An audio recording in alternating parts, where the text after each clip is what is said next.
بعدين طبعا يعني في شخصيات تدخلت في العملية تحاول أن احنا ننهي شخصيات داخل الرئاسة العامة، داخل الرئاسة العامة واتحاد القدم واتحاد كرة القدم.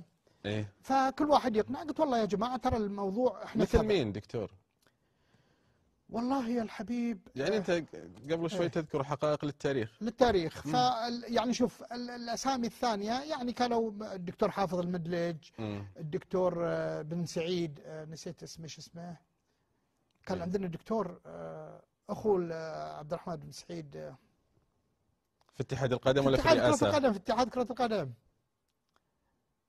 أعوذ بالله من الشيطان الرجيم. حبيب دكتور ويانا كان في طيب الاتحاد. الدكتور حافظ المدلج ومن أيضا؟